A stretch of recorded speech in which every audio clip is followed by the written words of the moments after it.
got...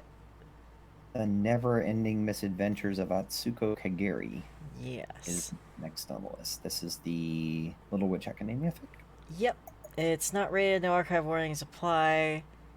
I think what's been added is time travel, fluff adjacent, and fluff.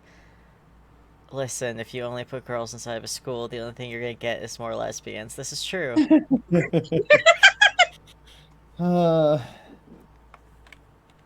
have no idea what this series is about, but that is a great tag. Yeah, I've also never watched Little Witch Academia. We're hopefully gonna do it soon for an episode.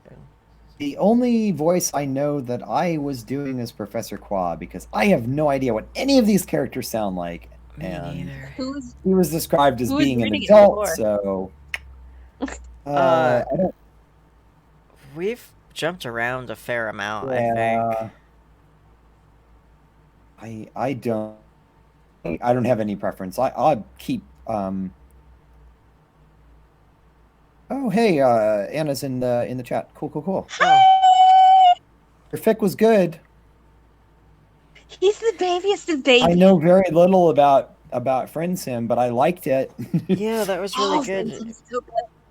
We also read a fic inspired by your fic before it as well. Are you leaving, darling? Okay. Darling. She says I'm not allowed to propose to her at the airport. If I propose to you on a live stream, would you be real mad?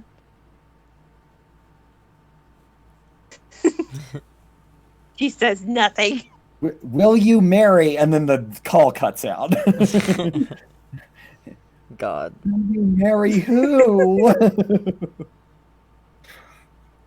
Oh my god. Anyway, I'll keep doing I'll keep doing Professor Qua, but other than that, I don't have any. I'll do it. You can't stop me. Okay. I won't do it. I will give the direct link to the chapter for those who are in the thing. Rad. Thank you. You're welcome. Also, thanks for coming, Small Trap Inch. Yeah. Thank you for tuning in. Bye.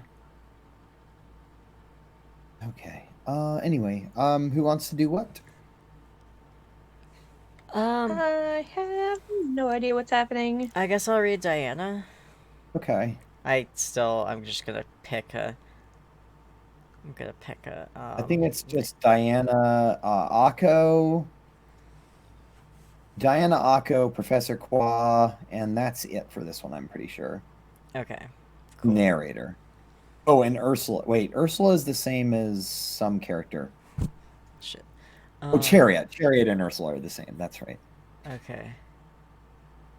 So we need an Ursula, an Akko, a Diana, the Professor, and a narrator.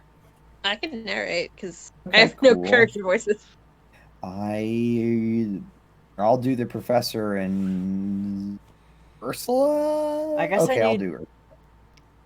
What's that? I think I would need somebody to do Akko opposite me, and then I can do Ursula, so that we have we trade off with the two main people that are talking. Yeah. Okay, I'll do Akko. Okay. I don't know what she sounds like, and I can't do high pitched voices. But I'm guessing. She'll sound distinctive. That's fine. One day, high pitched voices, Janaya.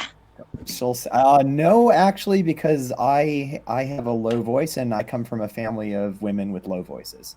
So I'm gonna lay on the ground. I'm limited. Well, I'm limited on the upper end. I'm laying on the ground now. This is so comfortable. Okay, cool. I suggest everyone do it. I will not be doing. Laying on the ground and weird with me. Appreciate it. Okay. Alrighty. If you look closely at the area Akko and Diana both found themselves in. Wait. Sorry, we're on chapter 3. Yeah, we're on chapter 3. Oh, I'm on chapter 5. Yeah, I linked the wrong chapter, but we're supposed to be doing chapter 3 of it. Okay. Going back. It's gonna take me a minute. How are you doing? Tired. I'm alright. also somewhat tired, but I'm doing okay. I woke up 12 hours ago. Oof. Actually, Yeah. Did that's you do your also stretches? when I woke up. A wanton time. Wait, now I'm on my belly. This is a good reading position. Okay. Candlefish. Candonfish. Candondish. Cavendish? Cavendish. That works. Time seemed to slow for Diana Cavendish as she fell. Something was off in the air. Something strange that she couldn't put her finger on. As if the scent of her favorite treat had gone bad. Did nothing but keep its stand around in the kitchen. However, Diana was not in the kitchen. Diana was not in the kitchen, and Diana hadn't baked lemon bars anytime soon. Instead, she was falling, possibly to her death, because Akko Kageri needed to make a set of lilies big. She contemplated the feelings inside of her heart. On one hand, Akko was adorably incompetent in the way that makes you just want to protect someone and keep them safe. And on the other, she was infuriatingly reckless in the way that made you want to toss her aside, in the way that made you want to never see her again. And so Diana was at a crossroads that she should have crossed long ago. And of course, Akko was laughing her ass off. She fell just above Diana, arms outstretched wide and cackling like, well, a schoolgirl. Beatrix, she was infuriatingly adorable. Diana looked back down to the ground that seemed thousands of miles away. She shouldn't have been falling for this long. Now that she thought about it, the flowers didn't actually look like flowers. They should have been falling down stems. There should have been leaves. Diana? She turned. Akko had stopped her adorable laughter and seemed a little worried now. We've been falling for a long time now, Akko. We should have already reached terminal velocity and died. Died? I don't feel dead. Diana squinted. Something about their surroundings felt off, artificial. Lines blurred around her, but the lines and colors were wrong. It was as if they had fallen out of the lilies and into something else. There's something wrong. We fell out of flowers. We should be falling into other flowers. Are we even falling? Akko looked around and reached her hand into her pocket, pulling out a piece of candy and threw it to the side. The candy soared out of her fingers and bounced off something, then hit her in the face. Ow! She winced and grabbed the candy, pulling off the wracker and putting it into her mouth. Diana sighed, and then leaned her body towards where the candy had bounced off. She began to drift in whatever was keeping her afloat, and reached out to find her hand touch a transparent clay-like substance. She dug her hand into it and moved her feet onto it as well. Akko remained suspended in midair. Well, that confirms that theory. Akko, take my hand. Akko tentatively reached toward Diana's outstretched hand and grabbed her wrist. She smiled at her and felt herself being pulled towards the invisible wall by Diana. Diana pushed her hands deep into the gooey substance. It made her hands feel dry, as if sapping the moisture out of them. She pulled one out and stared at it. A wrinkled and bony hand stared back at it, as if it had aged 20 years. The age, however, seemed to disappear as she was pulled out.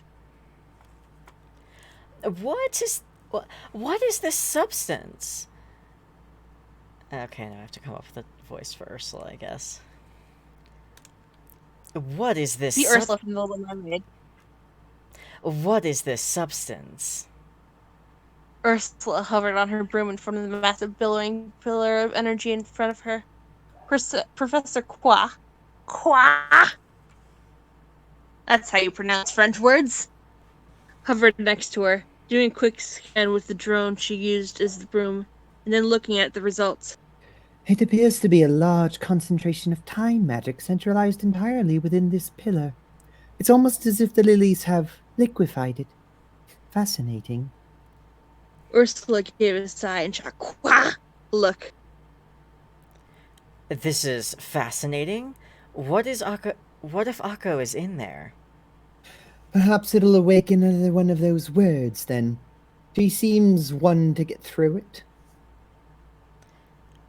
None of the words of Arcturus have anything to do with time, and she doesn't even have the rod. Do you know something I don't? Qua smirked and adjusted her glasses. What? You think I have access to quantities of time magic on this level? You'd need access to some kind of incredibly powerful artifact or an incredibly large amount of magical energy. And where would I get that? That's just to do a time spell. To create something sustained like this, you need both. To be Radia. So you haven't found the horologium chamber, have you? The reflection of the sun hid one of Ursula's bright red eyes as she shot Qua a glare. Qua just pulled up her goggles and smiled. Are you kidding me? Was all of this on purpose just so you could get that shining rod away from her? Qua feigned innocence. Oh wait, that's an Ursula line. Offense. Yeah. Whatever. Come now, Chariot. No, who it is. You and I both know that I would never do anything to endanger children, don't you? I'm a woman of science, but honestly, I'm... Ursula stopped listening the moment she opened her mouth. She reared back on her broom and flew directly at Qua, wand at the ready. Qua leaned against the left and swiveled out of the way, as if warring chariots in past. My, this is unlike you. Is someone worried about her precious little student? Croy, the number of times you have willingly endangered Akko is reprehensible, and this is just absurd. I won't allow it. Stop this at once. Is it Croy? According to No one knows. according to the person who wrote the fic, yes. Okay, that Who's works. the Belmonts who are in chat, who've been saying this pronounced Croy for the last, 10 minutes. Well, I can't get up to my computer. I'm on the ground. I'm sorry, I didn't say anything, because I didn't want to interrupt. It's okay. Anyway. Chariot turned around on her broom and glared. In front of her was Croy. Bleh. In front of her was Croy, and behind her, the barrier. A plan formulated in her head. It was risky. Croy shrugged and helped. Even if I could control it, I don't really want to. Interfering with the process at this point might send them to the wrong place. Or even the wrong time.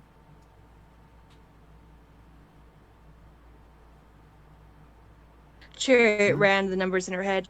It was possible, but she'd have to be quick. She flicked her wand out and closed her eyes, taking a breath. Croy crooked her head. What are you planning?